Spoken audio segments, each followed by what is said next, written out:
Are you going to be able to have the retirement of your dreams? I'm Mark Sabrin from Winnipeg Financial Planning, and today I'm going to show you how you can determine whether or not you're on track.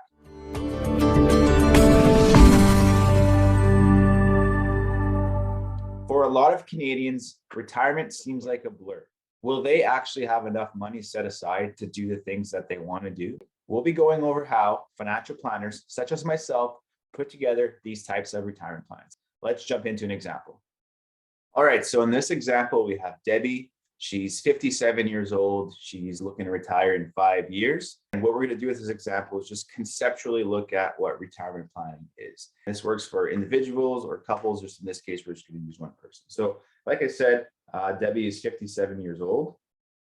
And the first thing that she needs to determine is how much her lifestyle is going to cost her in retirement. So how much is she going to need on a monthly basis to do the things that she wants to do? And let's just say for Debbie that number is $6,000 per month. All right, so that's her target. She wants to be able to spend that much in retirement. And the first thing that we need to look at, as far as if she's on track to reach that goal or not, is her timeline. So she has 5 years until she plans to retire. So that would bring her to age 62, and she expects to live until age 90. The second thing you need to look at is how is Debbie going to generate that $6,000 per month? So what are going to be her sources of income? So she's going to have things like the Canada Pension Plan, old age security. She might have a pension through her work. She might have put some money away into RSPs or TFSA. And Debbie's home is paid for as well. So she has some equity built into her home. All right, so these are going to be the sources of income and the different assets that she has available to her to again, sustain that $6,000 per month. And the last thing to look at is what her rate of return is on those assets. So let's say that Debbie's been investing for 30 years and she's quite comfortable with it and has a moderate or balanced approach to investing, and she expects to make 6%. And then she expects her home to keep increasing in value by, let's say, 4% in retirement. So once we have all this data as financial planners, we can put together a plan to see whether or not Debbie is on track for this $6,000 per month. And if she is, great, there's nothing to change. But let's just say that Debbie's only on track to spend $4,000 per month in retirement.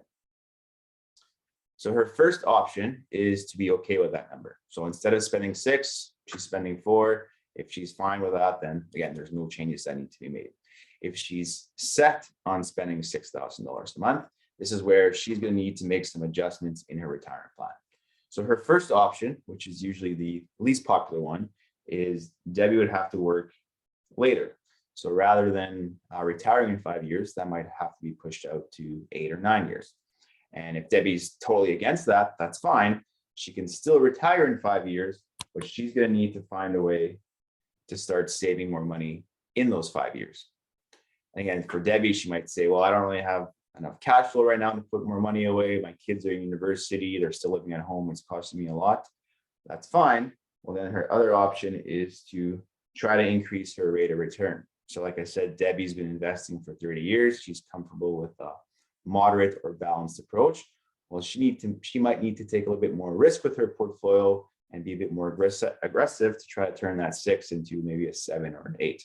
And if Debbie's not comfortable taking on more volatility in her portfolio, again, her option is retire later. So there's really 3 variables that you have at your disposal to adjust as far as the levers you can play around with to get you to where you want to be.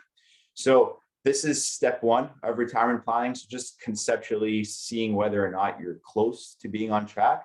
Now, step 2, which we'll get into in another video, is adding the tax planning on top of that. So all these assets that Debbie has, how does she withdraw those assets as tax efficiently as possible? So that's retirement planning 101, and this is what we do with our clients. And again, if you want to know whether or not you're on track, this is a good exam or a good exercise to go through to see whether or not you're close to where you want to be. So if you're interested in finding out whether or not you're on track, I've included a link in the description of this video that will take you back to our website where you can go through our complimentary retirement calculator. It takes about 5 minutes to go through. There's maybe 15 or 20 questions, And at the end of it, it's going to give you a snapshot of whether or not you're on track. So it's not going to be a full-blown financial plan that's optimized for tax efficiency, but it's good to give you an idea of whether or not you're on track.